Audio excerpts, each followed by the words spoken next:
भीमनगर में राजा आदित्य अपनी प्यारी बेटी राजकुमारी दक्षिता संग रहता था।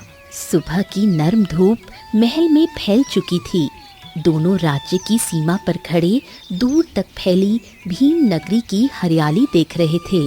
दक्षिता, हमारे राज्य की शांति ही हमारी सबसे बड़ी जिम्मेदारी है। जी पिताश्री, आप बिल्कुल सही कह रहे हैं। राजकुमारी ने पिता की आंखों में वही चिंता देखी, प्रजा की सुरक्षा, राज्य की खुशहाली और अनजान खतरों की आहट। वो समझ रही थी कि ये बातचीत केवल पिता पुत्री नहीं, बल्कि एक राजा और उसकी उत्तराधिकारी के बीच की थी। पिताजी, प्रजा खुश है, पर जंगल में कुछ हलचल बढ़ी है। बेटा, आज तुम फिर से शिकार पर जाने का सोच रही हो? हाँ पिताश्री, तीर कमान को अभ्यास चाहिए। राजा आदित्य को मंत्री विक्रम की चेतावनी याद थी। जंगल में अजीब पदचार, टूटी शाखाएं और रात की रहस्यमयी आवाजें। वो बेटी को रोकना चाहते थे, पर जानते थे कि दक्षिता जन्म से साहसी योद्धा है, इसलिए चिंता के बावजूद उसे जाने दे रहे थे। दक्षिता, बेटा, जंगल की हलचल साधारण नहीं है। मुझे ये सब अच्छा संकेत नहीं लग रहा।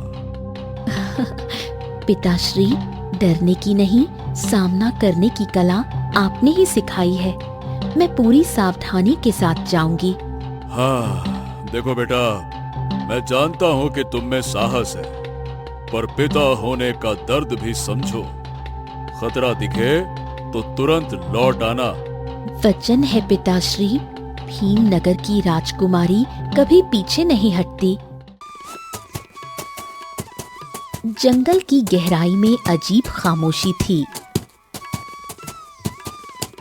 अचानक राजकुमारी दक्षिता ने देखा कि एक वृद्ध ऋषि जंगली सुअरों के झुंड में फंस गए हैं। हालत बेहद खतरनाक थी और समय बहुत कम बचा था।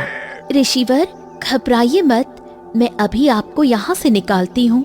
दक्षिता ने तेजी से कमान चढ़ाई और तीर हवा में सीटी बजाते हुए निकले और सुअरों के बिल्कुल पास आकर जमीन में धंस गए। आवाज से सुअर चौकन्ने हुए और झुंड पीछे हटने लगा। दक्षिता ऋषि के सामने ढाल बनकर खड़ी हो गई।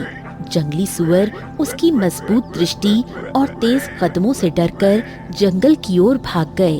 बेटा, तुम्हारी बहादुरी देखकर मन प्रसन्न हो गया। ऋषिवर, आप जंगल में अकेले कैसे फंस गए? ध्यान कर रहा था, तभी ये खतरनाक झुंड अचानक आ गया। ऋषि की सांसें अभी भी तेज थीं, लेकिन चेहरे पर अब राहत थी। वो अपनी छोटी थैली खोलते हैं। उसके भीतर से हल्की रोशनी फैलती है। दक्षिता आश्चर्य से देखने लगी कि ये रोशनी किसी छोटी गोल वस्तु से निकल रही है। बेटी, मेरी सहायता की है, उसके बदले ये जादुई अंडा स्वीकार करो। जादुई अंडा? ऋषिवर, इसका मैं क्या उपयोग करूंगी?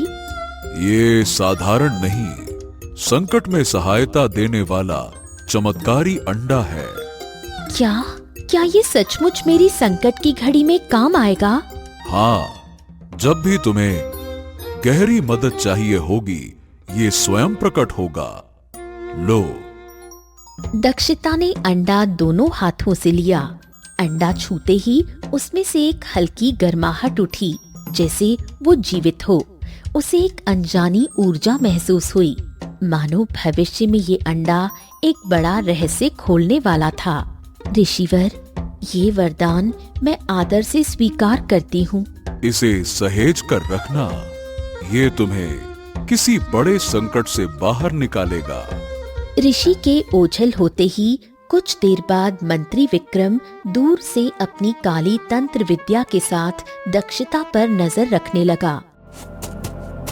जंगल से लौटने पर उसे अजीब घटनाएं घेरने लगीं। एक दिन महल के पास अचानक एक भारी पेड़ ठीक उसके सामने गिर पड़ा। ये कैसे गिर सकता है? हवा भी नहीं चली। राजकुमारी, आपको चोट तो नहीं आई?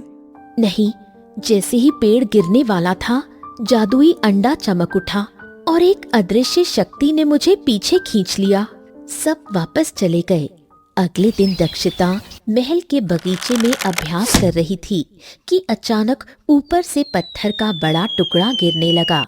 तभी वो अंडा राजकुमारी के पास से उछल के गिरने लगा। राजकुमारी उसे झुककर पकड़ने लगी और 2 कदम आगे बढ़ गई। तभी वो पत्थर उसके सामने जमीन में धंस गया। अरे ये क्या! इतना भारी पत्थर अचानक ऊपर कैसे टूटा? ये कोई संजोग नहीं हो सकता। महल में कोई न कोई घटना रोज होने लगी। राजकुमारी को मारने की कोशिशें बढ़ रही थीं, पर अंडा अदृश्य ढाल बनकर हर बार उसे बचाता रहा। उधर मंत्री विक्रम दूर से काले धुएं में कोई मंत्र फूंकता दिखता, फिर गायब हो जाता। एक शाम मंत्रियों की सभा से लौटते हुए दक्षिता की तरफ अचानक एक अनजान तीर आया। ठीक उसी क्षण अंडा नीचे लुढ़कता हुआ आया और दक्षिता उसे उठाने के लिए झुक गई। हे देव, ये तीर सीधे हृदय में लगता। हाँ, राजकुमारी, ये कौन कर रहा है? यहाँ तो कोई दिखाई भी नहीं दे रहा। मुझे खुद शक है कोई बहुत बड़ा दुश्मन हमारे बीच है। ये सभी हमले मंत्री विक्रम के थे, जो बचपन से तंत्र विद्या में डूबा राजा आदित्य के पतन का इंतजार कर रहा था। दक्षिता के बार बार बचने से वो क्रोधित हो उठा। एक रात काली आंधी और आग का भयावह गोला महल की ओर बढ़ाया। राजा आदित्य, रानी राधिका और दक्षिता तीनों महल के खुले प्रांगण में फंस गए। राजकुमारी दक्षिता, ये हमला सामान्य नहीं है। कोई बहुत ही शक्तिशाली दुश्मन है। आदित्य, हमें यहाँ से निकलना होगा। आग तेजी से फैल रही है। उसी क्षण जादुई अंडा दक्षिता की कमर से नीचे गिरा। अंडा जमीन पर लुढ़का और अचानक तेज चांदी सी रोशनी फैलने लगी। फिर अंडा फट गया और उसमें से एक चमकदार सफेद से रंग का उड़ने वाला घोड़ा निकला। उसकी आंखें नीली और पंख चांदी जैसे थे। घोड़ा इंसानी आवाज में बोला, डरो मत, मुझे ऋषि महाराज ने तुम्हारी रक्षा के लिए भेजा है। आप बोल कैसे रहे हैं? आप अंडे से कैसे निकले? ये मेरा जादुई रूप है। संकट बढ़े तो मैं प्रकट होता हूँ। क्या ये हमारे लिए भेजा गया रक्षक है? जी पिताश्री, ऋषि ने कहा था संकट में ये स्वयं प्रकट होगा। जल्दी कीजिए, आप सभी लोग मेरी पीठ पर बैठ जाइए। आइए। तीनों बिना देर किए उसकी चौड़ी पीठ पर बैठ गए। घोड़े ने पंख फैलाए और जोरदार हवा का झोंका उठा। घोड़ा आकाश में दूर तक उड़ता गया। नीचे पूरा राज्य आग और डर से कांप रहा था। दक्षिता, ये सब कैसे संभव है? तुमने ये अंडा कहाँ से पाया? जंगल में एक ऋषि को बचाया था, उन्होंने ये वरदान दिया। बेटे, तुम्हारा साहस ही आज हमारी रक्षा बना। जादुई घोड़ा पहाड़ों को पार कर अंधेरी गुफा में उतरा, जहाँ राजा आदित्य, रानी राधिका और दक्षिता भय और भ्रम में थे। घोड़ा कुछ पल रुककर धीरे से बोला, अब आप सभी सुरक्षित हैं। राजा आदित्य ने गहरी सांस ली, लेकिन उनके भीतर बेचैनी बाकी थी। अब तुम हमें यहाँ क्यों ले आए? और राज्य पर इतना भयानक हमला क्यों हुआ? मैं राज्य में जाकर देखता हूँ कि असली दोषी कौन है। अकेले जाना ठीक है, वहाँ खतरा बहुत बड़ा है। मुझे कोई नहीं रोक सकता, मैं जल्द ही लौट आऊंगा। घोड़ा पंख फैलाकर जोरदार हवा के साथ आकाश में उड़ गया। राजा, रानी और दक्षिता एक दूसरे को देखने लगे। घोड़ा तेज गति से महल की दिशा में उड़ता हुआ पहाड़ियों के ऊपर से गुजरा। नीचे भीमनगर में अंधेरा और भय था। महल के प्रांगण में अचानक रोशनी दिखी और कोई राजा आदित्य की तरह कपड़े पहने राजगद्दी पर बैठा था। घोड़ा हैरान रह गया। ये क्या? राजा तो गुफा में है, तो फिर ये कौन है? उसने और करीब जाकर देखा। वो चेहरा, वो आवाज सब राजा आदित्य जैसा, पर आंखों में अजीब सी काली चमक। महल के सैनिक उसी नकली राजा को झुककर प्रणाम कर रहे थे। प्रजा भी उसके आदेशों पर चल रही थी। घोड़ा और नीचे उतरा और वो दृश्य देखकर दंग रह गया। गोपाल और राजू जेल में कैद थे। घोड़ा तेजी से वापस गुफा की ओर लौटा। क्या पता चला? हमला किसने करवाया? ये सब आप ही करवा रहे हो। ये कैसा मजाक है ये? मैं तो यहाँ हूँ, मैं कैसे करवा सकता हूँ? मेरा मतलब कोई भेष बदलकर उसने आपका रूप ले लिया है। भेष बदलने वाला? लेकिन कैसे और क्यों? उसने राजा की गद्दी पर कब्जा कर लिया। राजा के ईमानदार सैनिक तक को जेल में डाल दिया। राजा आदित्य क्रोध से चिल्ला उठे। ये कौन विश्वासघाती है? मैं उसे छोड़ूंगा नहीं। मेरे पास दिव्य शक्ति है, मैं दूर का देख सकता हूँ। देखिए, कृपया अभी देखिए कि असली गद्दार कौन है। घोड़ा अपनी आंखें बंद कर स्थिर हो गया। उसके पंखों पर हल्की चांदी सी चमक फैलने लगी। हवा में कंपन हुआ, जैसे समय ठहर गया हो। कुछ क्षण बाद उसने आंखें खोली। वो तो आपका मंत्री विक्रम है। विक्रम? वही जो वर्षों से हमारा वफादार बना रहा। हाँ, वो तंत्र विद्या जानता है। उसने आपका रूप धारण कर लिया है। रानी और राजा आदित्य दोनों का चेहरा गुस्से से लाल हो उठा। मेरे ही सामने बैठा रहता था और अब मेरा ही राज्य छीनने आया है। प्रजा उसकी बात कैसे सुन रही है? क्योंकि वो बिल्कुल राजा जैसा दिखता है।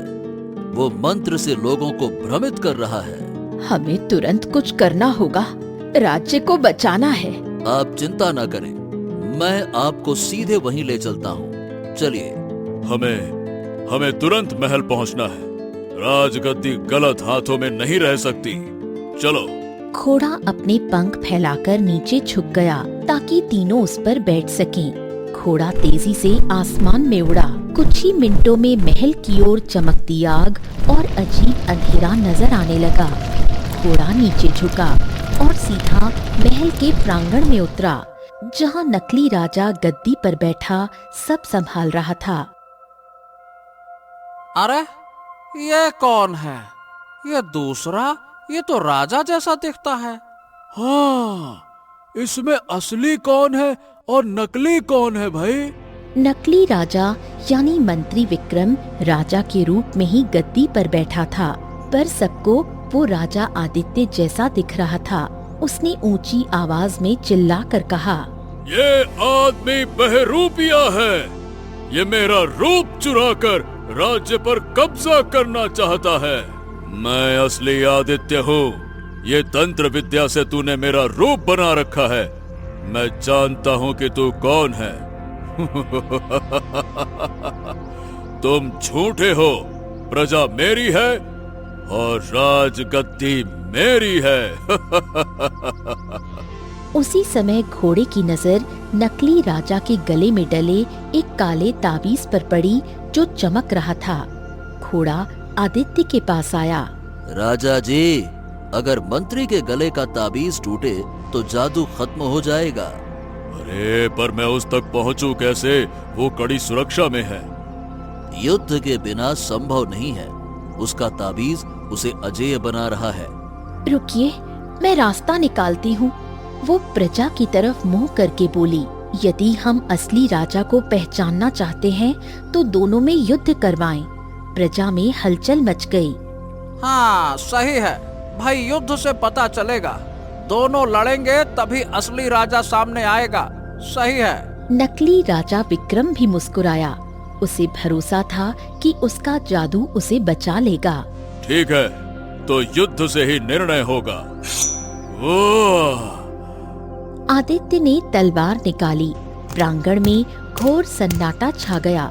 दोनों आमने सामने खड़े हुए। युद्ध शुरू हुआ। ताबीज के कारण विक्रम की शक्ति बहुत अधिक थी। उसके हर वार से काला धुआं उठता, जबकि राजा आदित्य कठिनाई से संभल रहे थे। भीड़ सांस रोके खड़ी थी। दक्षिता ध्यान से तावीज की हर हरकत देख रही थी। उसके गर्दन पे वार करो, वही कमजोरी है। तुम मुझे नहीं हरा सकते, मैं राजा हूँ, राजा। और झूठ ज्यादा देर तक टिकता नहीं विक्रम। एक तेज वार हुआ और आदित्य ने पूरी शक्ति से तलवार घुमाई और विक्रम के गले के तावीज की डोरी को काट दिया। तावीज के जमीन पर गिरते ही तेज धमाके जैसी चमक हुई। काला धुआं विक्रम के शरीर से बाहर निकला। उसके चेहरे का जादू टूट गया और असली मंत्री विक्रम सबके सामने आ गया। प्रजा स्तब्ध रह गई। अरे ये तो मंत्री है, ये तो राजा नहीं था। अच्छा, हमें धोखा दिया, ये तांत्रिक है। नहीं नहीं नहीं, मेरा जादू, मेरा राज्य, नहीं नहीं नहीं नहीं, ऐसा नहीं हो सकता, नहीं। तुम्हारा सत्य सामने आ चुका है, अब आपका न्याय होगा महाराज। सैनिकों, विक्रम को पकड़ा जाए और इसे जेल में बंद कर दो। ले जाओ इसे। सैनिक तुरंत उसे घसीटकर ले गए। प्रजा खुशी से झूम उठी। दक्षिता मुस्कुराई। घोड़े ने सिर झुकाया। राजा आदित्य ने राजगद्दी पर बैठकर शांत स्वर में कहा, हमेशा सत्य की ही जीत होती है और बुराई का अंत होता है। गरीब शांति अपने घर में बैठी मिट्टी के चूल्हे पर रोटियां बना रही थी। शांति का घर काफी छोटा था। भगवान जी, हमारी शादी को 5 साल हो चुके हैं, पर अब तक हमें संतान का सुख प्राप्त नहीं हो पा रहा है। नीलेश जी भी संतान न होने से कितने परेशान हो चुके हैं। तभी घर में शांति का पति नीलेश आता है। शांति, आज मुझे ना एक बहुत ही बड़े ज्ञानी बाबा मिले थे।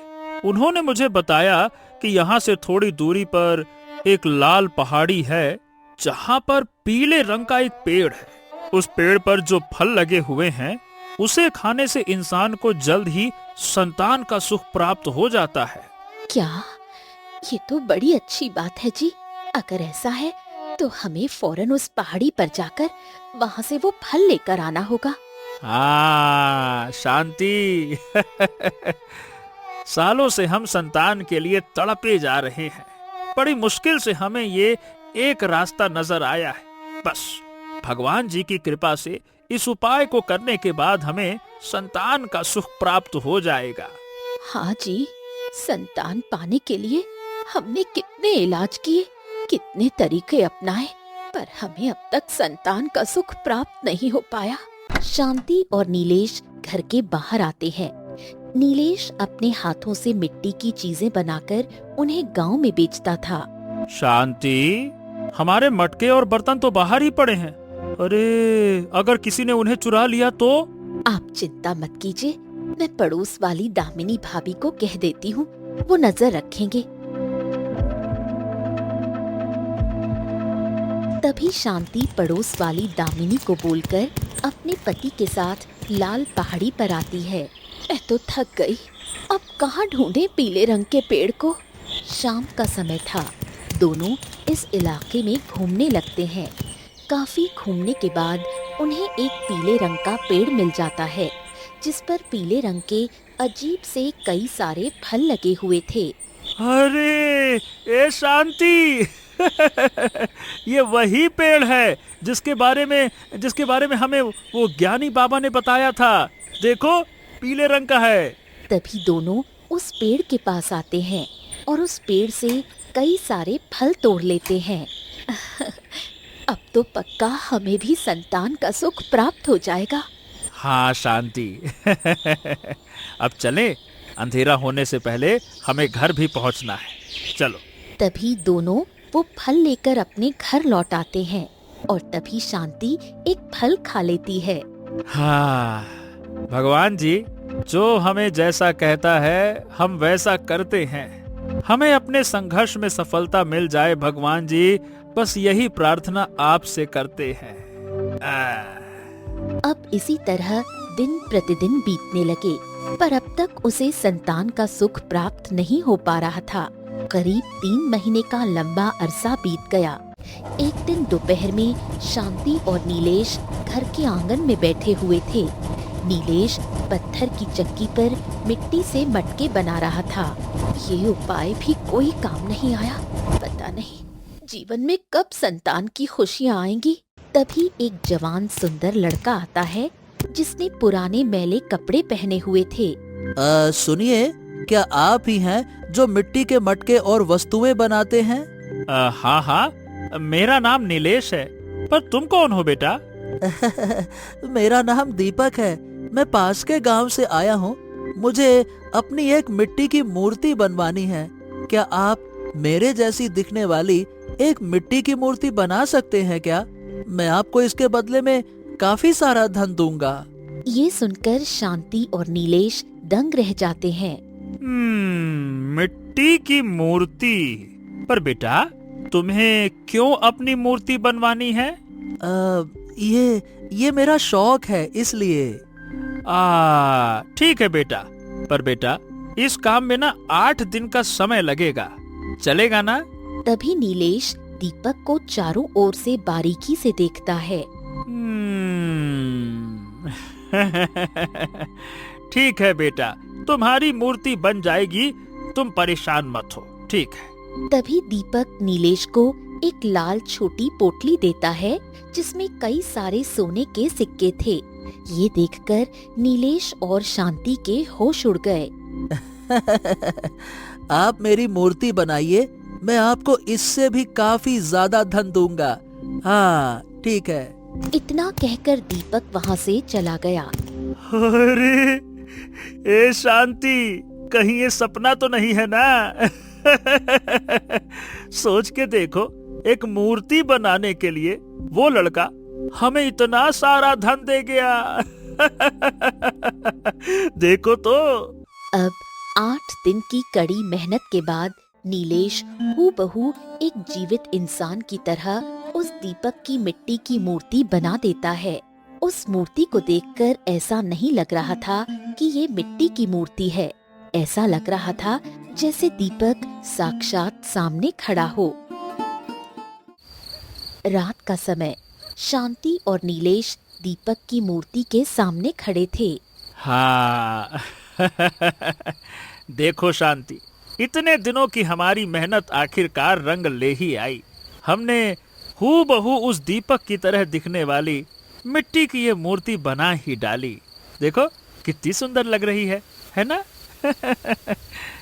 मूर्ति तो बन गई, पर वो लड़का अब तक इसे लेने क्यों नहीं आया? आ जाएगा, आ जाएगा। आज नहीं आया तो शायद कल आ जाएगा। इसमें कौन सी बड़ी बात है। हाँ शांति, चलो अब कल ये लड़का मूर्ति लेने आएगा। अब सो जाते हैं। चलो। दोनों खाना खाकर सो जाते हैं। आधी रात का समय, दीपक नीलेश के घर आता है। नीलेश ने मेरी मूर्ति बना ली है। चलो अब अपना कार्य शुरू करते हैं। सामने नीलेश के घर का दरवाजा बंद था। तभी दीपक दरवाजा खोले बिना दरवाजे के आर पार होकर सीधे घर के अंदर चला आता है और अपनी मूर्ति के सामने खड़ा हो जाता है। नीलेश और शांति गहरी नींद में सोए हुए थे।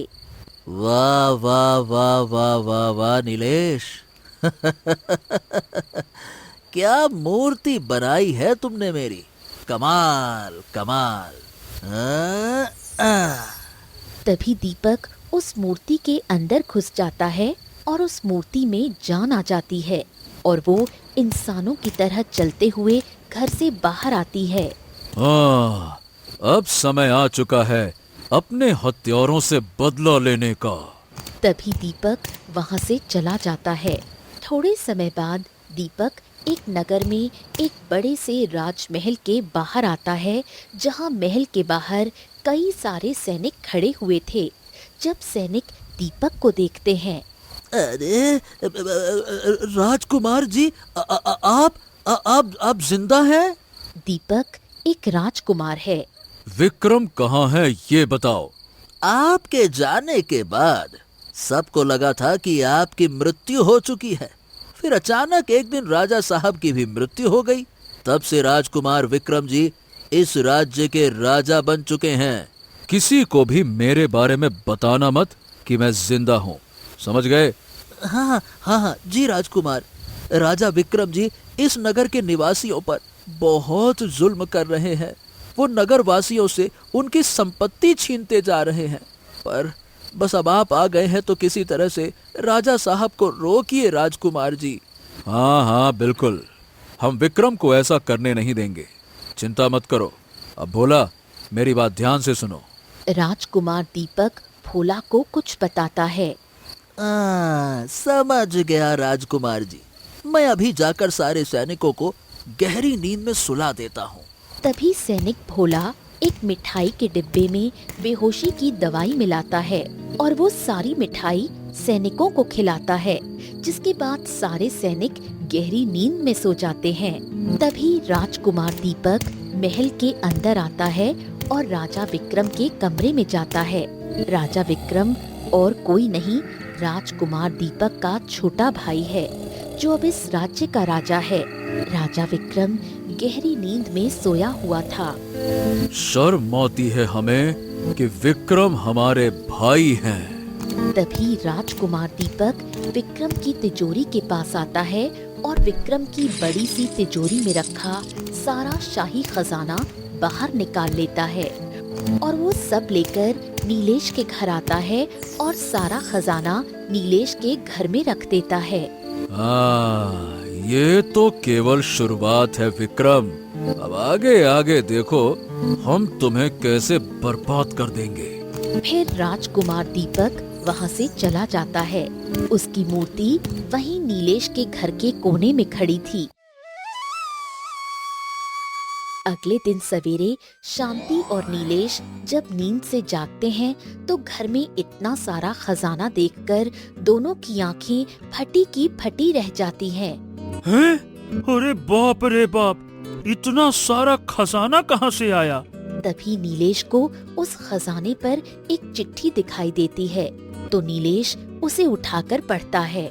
नीलेश, मैं जानता हूँ कि तुम इस खजाने को देखकर हैरान हो जाओगे।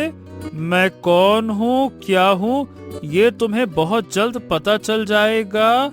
बस तुम्हें इस खजाने को छुपाना है और इसके बारे में किसी को भी नहीं बताना है। अगर किसी को बताया तो मैं तुम्हारी पत्नी को खत्म कर दूंगा। बाप रे बाप। ये पढ़कर नीलेश और शांति घबरा जाते हैं। अरे बाप रे बाप, अब ये कौन सी नई आफत आ गई है हम पर। क्यों शांति, देख रही हो? आपने पढ़ा नहीं, हमें इस खजाने को छुपाना होगा। तभी दोनों घर के अंदर गड्ढा करके वो सारा खजाना जमीन के अंदर गाड़ देते हैं।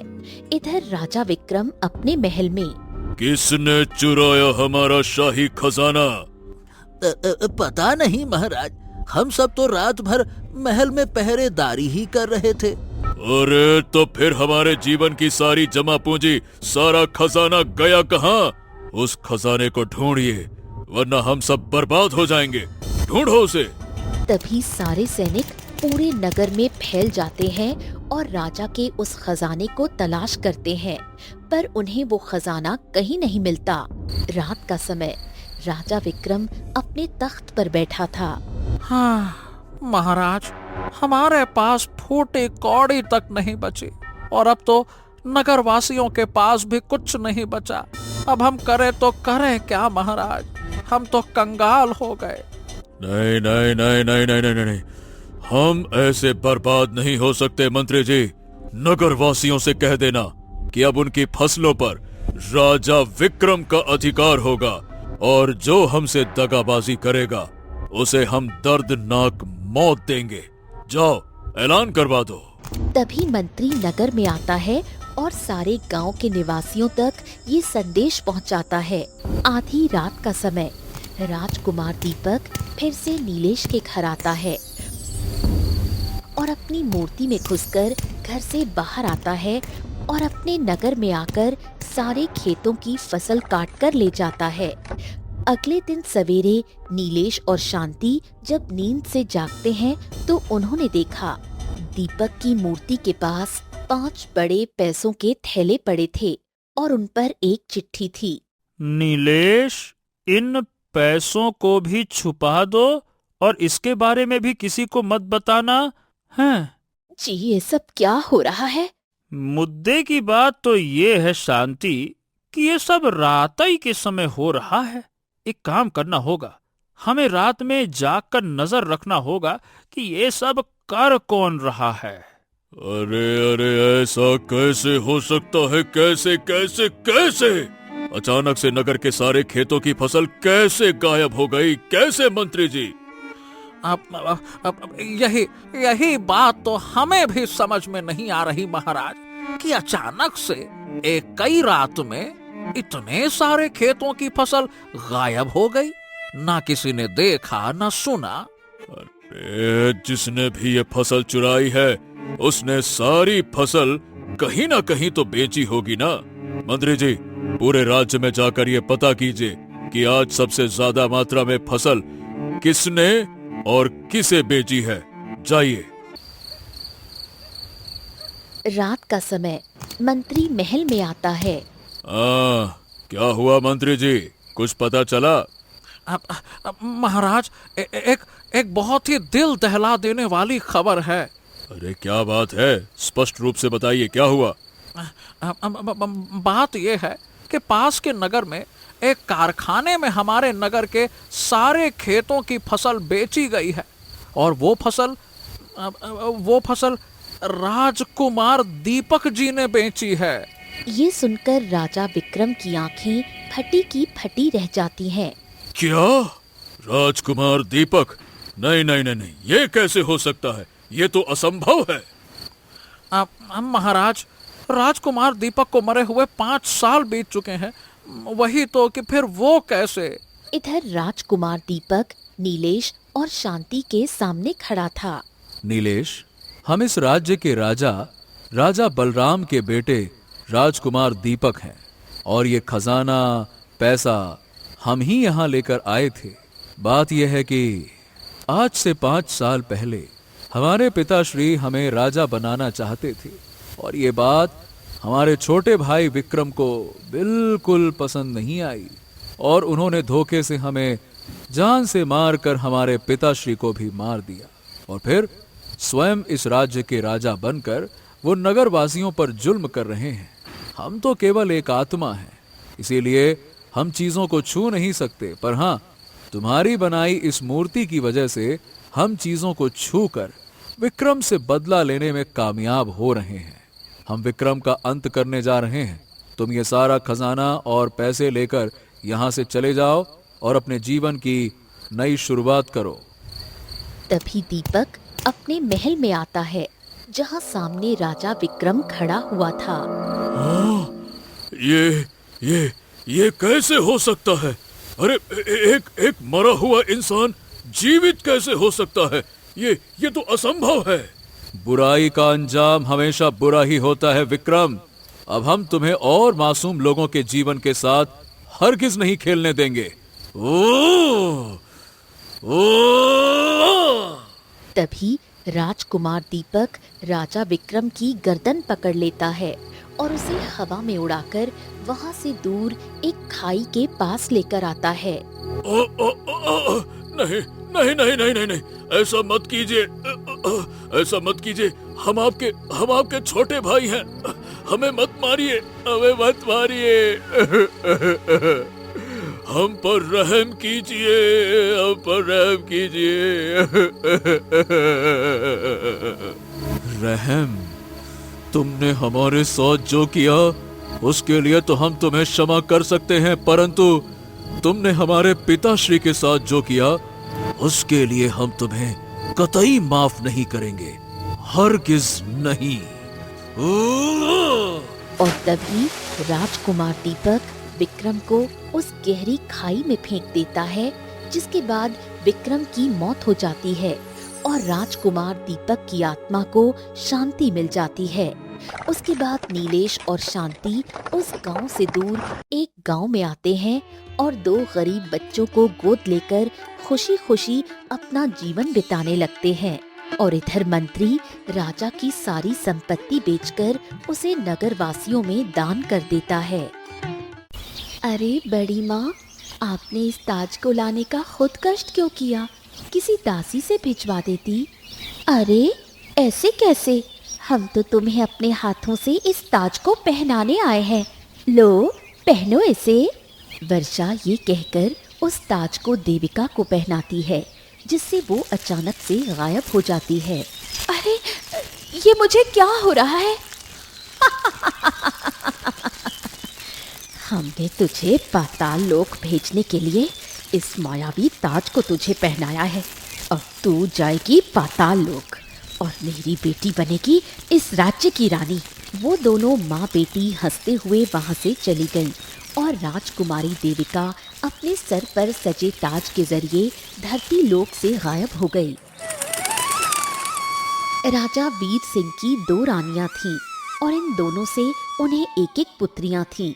एक दिन महल के कक्ष में रानी सुनैना ने राजा से कहा, महाराज, मैं अब रानी रीटा के साथ इस महल में नहीं रह सकती। आप इन्हें यहाँ से ले जाएं। ये आप क्या कह रही हैं रानी सुनैना? भला उन्हें मैं कहाँ भेज दूं? कहीं भी, क्योंकि ये महल मेरा और मेरी बेटी का है। इस पर उनका कोई अधिकार नहीं है। जी नहीं रानी सुनैना, जितना ये महल आपका है उतना ही उनका भी है।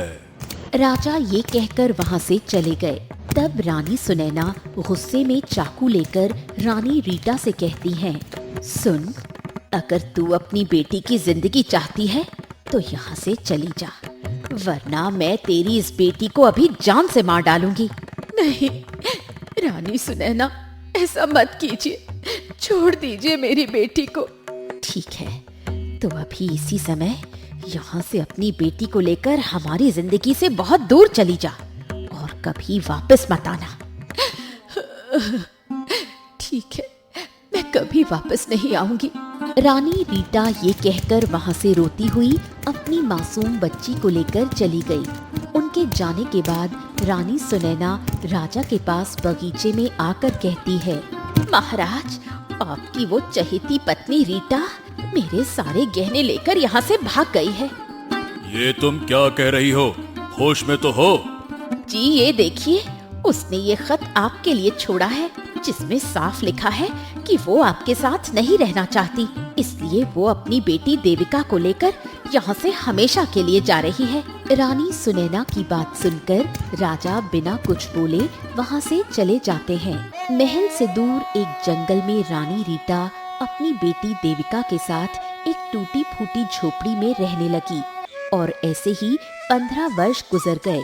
एक दिन रीटा देविका से कहती है, पुत्री देविका, आप कहाँ जा रही हैं?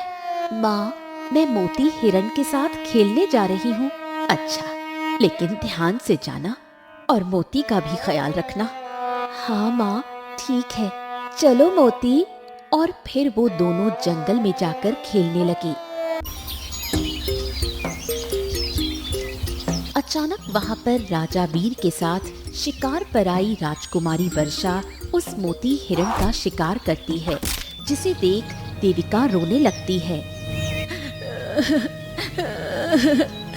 तुमने मेरे मोती को मार दिया, तुम बहुत बुरी हो। तुम्हें जरा भी इस मासूम पर तरस नहीं आया? बंद करो अपना ये रोना धोना, और वैसे भी ये जानवर होते ही हैं हमारे शिकार के लिए। तुम्हें किसने हक दिया है किसी मासूम की जान लेने का? दुष्ट कन्या, तुम्हारी इतनी हिम्मत! अभी राजकुमारी वर्षा कुछ और बोलती कि उससे पहले राजा बोले, हाँ, आप मेरी पुत्री देविका है ना? मेरी और रानी रीटा की बेटी? जी पिताजी, आपने मुझे पहचान लिया। हाँ, मैं अपनी बेटी को कैसे भूल सकता हूँ? तुम्हारी उस धोखेबाज माँ ने तुम्हें इतने सालों तक हमसे दूर रखा, लेकिन मैंने तुम्हें पहचान लिया मेरी पुत्री, पहचान लिया। नहीं पिताजी, मेरी माँ धोखेबाज नहीं है, बल्कि बड़ी माँ ने मेरी माँ को महल से निकाला था। तभी रीटा भी वहाँ आ गई और फिर रानी रीटा राजा को सारा सच बताती है, जिसे सुनकर वो उन दोनों को अपने साथ महल ले आते हैं, जहाँ राजा रानी सुनैना से गुस्से से कहते हैं, रानी सुनैना, आपसे हमें ये उम्मीद नहीं थी। आपने रानी रीटा के साथ जो किया, अब उसके बदले में हम हमारे राज्य की अगली रानी राजकुमारी देविका को घोषित करते हैं और अब ये शाही ताज इनका है। पिताजी, बड़ी मैं हूँ तो मैं रानी बनूंगी, देविका नहीं। हाँ, आप बड़ी हैं, लेकिन आपकी माँ ने इन दोनों के साथ बहुत नाइंसाफी की है। इसीलिए मेरा इंसाफ ये कहता है कि इन्हें इनका सब कुछ वापस हमें लौटा देना चाहिए। इसीलिए आज से ये सब इनका है।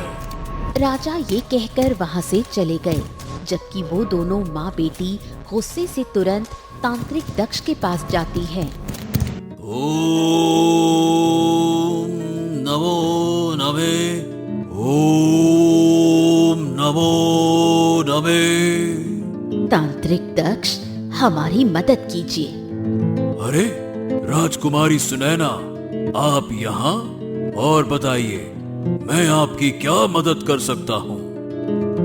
रानी सुनैना तांत्रिक दक्ष के पूछने पर उसे सब बताती है, जिसे सुनकर वो अपने जादू से ताज बनाकर उनसे कहता है, रानी सुनैना, ये काली शक्तियों से बना मायावी ताज है, जिसे पहनते ही राजकुमारी देविका इस धरती से मिटकर हमेशा के लिए पाताल लोक चली जाएंगी और कभी वापस नहीं आएंगी। ये लीजिए आपकी दक्षिणा। अब मैं चलती हूँ, उस देविका को हमेशा के लिए पाताल लोक भी भेजना है।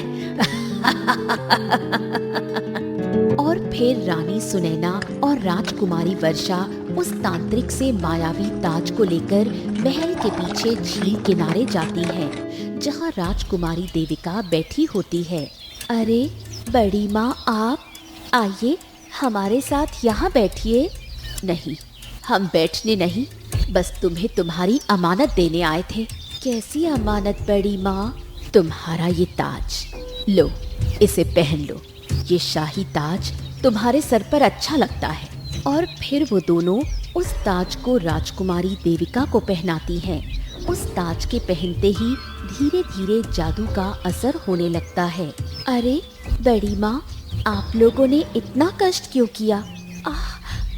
मुझे क्या हो रहा है? मेरे शरीर में ये चुभन कैसी? मेरा पैर, मेरे हाथ। बड़ी माँ, वर्षा, ये क्या किया है आप दोनों ने? हम तुझे मौत से भी बदतर सजा देने आए थे, इसलिए अब तू मरेगी उस पाताल लोक में और मैं बनूंगी इस राज्य की असल रानी। और मैं पिताजी से ये कह दूंगी कि तू अपने किसी प्रेमी के साथ भाग गई है। और फिर राजकुमारी उस ताज के जादू से धरती से धीरे धीरे मिटती हुई पाताल लोक की गहराइयों में पहुंची, जहां उन्हें एक बंदरनुमा बकरी दिखाई दी। ये मैं कहाँ आ गई हूँ? ये कौन सी दुनिया है? ये पाताल लोक है सुंदरी। अरे तुम कौन हो? और ये तुम्हारा चेहरा तो बकरी का है, मगर शरीर बंदर का क्यों है? हाँ, मैं ऐसा ही हूँ, क्योंकि मुझ पर श्राप है। लेकिन आप कौन हैं और यहाँ कैसे आई? शौर्य के पूछने पर राजकुमारी उसे सारी बात बताती है, जिसे सुनकर वो कहती है, अच्छा, ये तो बहुत अफसोस की बात है कि आपके अपनों ने ही आपके साथ छल किया। हाँ, लेकिन तुम्हें किसने श्राप देकर आधा बंदर आधी बकरी बनाया है? ये एक रहस्य है, लेकिन जब आप मेरी मदद करेंगी तो मैं अपने असली रूप में आ जाऊंगा और हम दोनों यहाँ से निकल जाएंगे। मैं तुम्हारी मदद जरूर करूंगी। बताओ मुझे क्या करना होगा। आपको मौत के कुएं में जाकर वहां से मेरे लिए गुलाबी कमल के फूल को उस कालिया जिन से बचकर हासिल करना होगा, जिससे मैं अपने असली रूप में आ जाऊंगा। मगर मैं अकेले उस मौत के कुएं में कैसे जाऊंगी?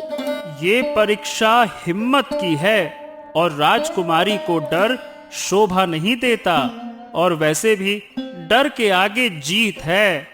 हाँ, तुम ठीक कह रहे हो, मुझे ये करना ही होगा। और फिर देविका हिम्मत करके मौत के कुएं में जैसे ही जाने का सोचती है, उसकी नजर सोते हुए कालिया जिन्न पर पड़ती है। अब मैं क्या करूं? यहाँ तो बहुत भयानक आग लगी है। अगर मैं इसमें गई तो जलकर मर जाऊंगी। अगर वो जिन्न नींद से जाग गया तो वो मुझे मार डालेगा। राजकुमारी, मेरी बात याद रखिए, डर के आगे जीत है।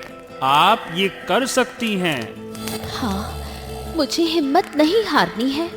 राजकुमारी देविका ये कहकर उस मौत के कुएं में जैसे ही कूदती है, वैसे ही बकरी के इशारे पर वहां लगी सारी आग बुझ जाती है। अरे, ये आग तो बुझ गई है। अब मैं उस फूल को ढूंढती हूँ। देविका आगे जाती है। वहाँ उसे चारों ओर बड़े बड़े भयानक कांटे दिखाई देते हैं। अरे, ये क्या? ये कांटेदार रास्ता कैसे यहाँ आ गया अचानक? अब मैं इन्हें कैसे पार करूँगी? राजकुमारी, आप ये कर सकती हैं, कर सकती हैं आप। और फिर राजकुमारी जैसे ही हिम्मत करके उस कांटे भरे रास्ते पर पहला कदम रखती है कि बकरी के जादू से वहाँ मौजूद सारे कांटे खत्म हो जाते हैं और सामने देविका को वो गुलाबी कमल का फूल दिखाई देता है। राजकुमारी, जल्दी, इससे पहले वो जिन नींद से जाग जाए, जल्दी। और फिर जैसे ही देविका उस फूल को लेने के लिए आगे बढ़ी कि अचानक वो खतरनाक जिन अपनी नींद से जाग गया और गुस्से में उसने कहा, देखो, मैं बस ये फूल लेने आई हूँ और लेकर यहाँ से चली जाऊंगी। अच्छा, तो शौर्य तूने इसे फूल लेने के लिए भेजा है? लगता है तू भूल गया कि मैं कौन हूँ। राजकुमारी, जल्दी से उस फूल को तोड़कर मेरे तरफ फेंकिए। हाँ, ये लो। और फिर देविका जल्दी से उस फूल को उस बकरी की तरफ फेंकती है, जिससे वो अपने असल राजकुमार के रूप में आ जाता है। अब मैं तुम दोनों को छोड़ूंगा नहीं, मार डालूंगा। मारोगे तो तब ना जब तुम बचोगे। और फिर राजकुमार शौर्य ये कहकर अपनी जादुई तलवार से उस जिन्न पर वार करते हैं, जिससे वो जिन्न खत्म हो जाता है और उस जिन्न के मरते ही पाताल लोक खत्म हो जाता है और वो दोनों फिर से धरती लोक पहुंच जाते हैं। अरे राजकुमार शौर्य, मैं अपने पिताजी के पास वापस आ गई। क्या यही था वो जिसके साथ तुम भागी थी? नहीं पिताजी, ये झूठ है। महाराज, राजकुमारी देविका सच कह रही हैं। अगर आपको विश्वास नहीं है तो मैं आपको अभी सब कुछ दिखाता हूँ। और फिर राजकुमार शौर्य ये कहकर उस अपनी जादुई तलवार से उन्हें सारा दृश्य दिखाते हैं, जिसे देखकर राजा के सामने उनकी पत्नी और पुत्री की सच्चाई आ जाती है।